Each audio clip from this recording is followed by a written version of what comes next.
Hi മക്കളെ, നമസ്കാരം. ആദ്രാമീസ് ആണ് കേട്ടോ. എല്ലാവരും സുഖമായിട്ടിരിക്കുന്നല്ലോ അല്ലേ? എല്ലാവരുടെയും പഠിത്തമൊക്കെ ഇവിടെ വരെയായി. നമ്മുടെ എക്സാം ഇതാ ഇങ്ങ് എത്താറായി. അപ്പോൾ നമ്മൾ ഇന്ന് ഡിസ്കസ് ചെയ്യുന്നത്, നമ്മളിപ്പോൾ കുറച്ച് ദിവസമായിട്ട് ഒരുപാട് കാര്യങ്ങൾ പഠിച്ചുകൊണ്ടിരിക്കുകയാണ്. അറിയുന്നതും അറിയാത്തതുമായിട്ടുള്ള ഒരുപാട് കാര്യങ്ങൾ നമ്മൾ ഇപ്പോൾ ദിവസം പഠിച്ചുകൊണ്ടിരിക്കുകയാണ് അല്ലേ? എന്നാൽ ഇന്ന് മിസ് വന്നിരിക്കുന്നത് എന്തായിട്ടാണ് പഴഞ്ചൊല്ലിൻ്റെ പൊരുൾ. പഴഞ്ചൊല്ലിൻ്റെ പൊരുൾ പറഞ്ഞു തരാൻ വേണ്ടിയിട്ടാണ്. നമ്മൾ ഒരുപാട് പഴഞ്ചൊല്ലുകളൊക്കെ കേട്ടിട്ടുണ്ട് അല്ലേ? ഒരുപാട് പഴഞ്ചൊല്ലി കേട്ടിട്ടുണ്ട്. എന്നാൽ ചിലതിൻ്റെ ഒന്നും പൊരുൾ എന്താണെന്ന് അറിയില്ല അല്ലേ?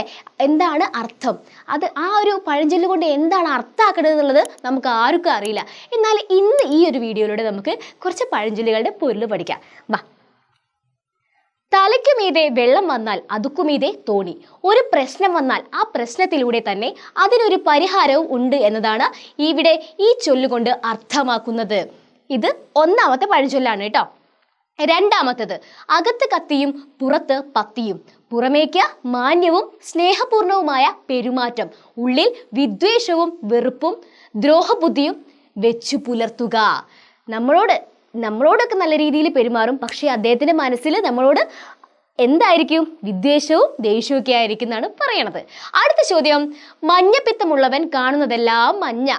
മുൻവിധിയോടെ കാര്യങ്ങൾ നോക്കിക്കാണുന്നവന് യാഥാർത്ഥ്യം ഉൾക്കൊള്ളാനാകില്ല. അവന്റെ ദോഷം മറ്റുള്ളവർക്കും ഉണ്ടാകുമെന്ന് കരുതുന്നവരുണ്ട്. അടുത്തതിലേക്ക് പോകാം. അനുജത്തിയെ കാണിച്ച് ജ്യേഷ്ഠത്തിയെ കെട്ടിക്കുക. അനുജത്തിയെ കാണിച്ച് ജ്യേഷ്ഠത്തിയെ കെട്ടുക. അതെന്തായിരിക്കും? ഗുണമുള്ളതും നല്ലതും കാണിച്ചുകൊണ്ട് വില കുറഞ്ഞതും മോശപ്പെട്ടതും വിറ്റഴിക്കുന്ന സ്വഭാവം. അടുത്തത്, അടി തെറ്റിയാൽ ആനയും വീഴും. എത്ര സാമർഥ്യമുള്ളവനാണെങ്കിലും ചുവട് പിഴച്ചാൽ പിഴവുകൾ പറ്റുകയും അതുവഴി അപകടത്തിൽ ചെന്ന് ചാടുകയും ചെയ്യുമെന്നാണ് അതുകൊണ്ട് അർത്ഥാക്കുന്നത്. അടുത്തത് എന്താണ്? അകലത്തെ ബന്ധുവിനേക്കാൾ അയലത്തെ ശത്രു മെച്ചം. അതെന്താ അങ്ങനെ പറയുന്നത്? നമുക്കൊരു ആപത്തോ ബുദ്ധിമുട്ടോ ഉണ്ടാകുമ്പോൾ സഹായിക്കാനും ഓടി വരാനും അരികത്തുള്ളവരാണ് ഉണ്ടാവുക. അതുകൊണ്ട് അയൽപക്കക്കാരുമായി നല്ല ബന്ധം സൂക്ഷിക്കുക. അടുത്തയിലേക്ക് പോകാം. അത്താഴം മുടക്കാൻ നീർക്കോലി മതി. അത്താഴം മുടക്കാൻ നീർക്കോലി മതി എന്നോ? എന്താണ്? നിസ്സാര ജീവിയും ഉപദ്രവം വരുത്തി വെക്കും.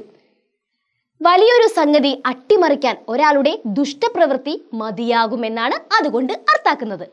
അതിമോഹം ആപത്ത്. ഇത് നമുക്ക് എല്ലാവർക്കും അറിയാം അല്ലേ? യെസ്.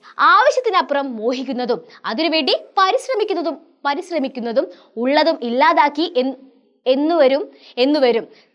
തലമറന്ന് എണ്ണ തേക്കരുതെന്നാണ് അതിന്റെ അർത്ഥം. അടുത്തത്, ആശാന് അക്ഷരം ഒന്ന് പിഴച്ചാൽ ശിഷ്യന് 56 പിഴയ്ക്കും.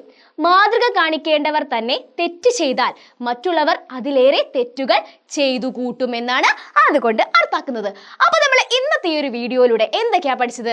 യെസ്, പഴഞ്ചൊല്ലിന്റെ പൊരുളാണ് പഠിച്ചത്. നിങ്ങൾക്ക് എക്സാമിന് വരാൻ ചാൻസ് ഉള്ള ഒരു ചോദ്യമാണ് കേട്ടോ ഇത്. അപ്പൊ ഇത് എല്ലാവരും ഒന്ന് നോട്ട് ചെയ്ത് വെക്കുക, ഓർമ്മിച്ച് വെക്കുക, മനസ്സിലാക്കി വെക്കുക, പഠിച്ചു വെക്കുക. അപ്പൊ എന്തായാലും വീഡിയോ ഇഷ്ടപ്പെട്ടു കഴിഞ്ഞാൽ നിങ്ങൾ ലൈക്ക് ചെയ്യുക. അതേപോലെ തന്നെ ചാനൽ ഇതിനായിട്ട് സബ്സ്ക്രൈബ് ചെയ്യാത്തവരാണോ നിങ്ങൾ ആണെങ്കിൽ ഒന്ന് സബ്സ്ക്രൈബ് ചെയ്തോളൂ കേട്ടോ. പിന്നെ നമ്മൾ ഇപ്പോൾ ദിവസവും നമ്മൾ ലൈവും കാര്യങ്ങളും ഒക്കെ നടത്തുന്നുണ്ട്. അപ്പോൾ എല്ലാവരും എന്താ ചെയ്യേണ്ടത്? ലൈവിൽ ജോയിൻ ചെയ്യുക, നമ്മുടെ കമ്മ്യൂണിറ്റി ഗ്രൂപ്പിലും ജോയിൻ ചെയ്യാൻ മറക്കരുത് കേട്ടോ. അപ്പം അടുത്ത ദിവസം അടുത്ത വീഡിയോ ആയിട്ട് വരാം. അതുവരേക്കും ബൈ.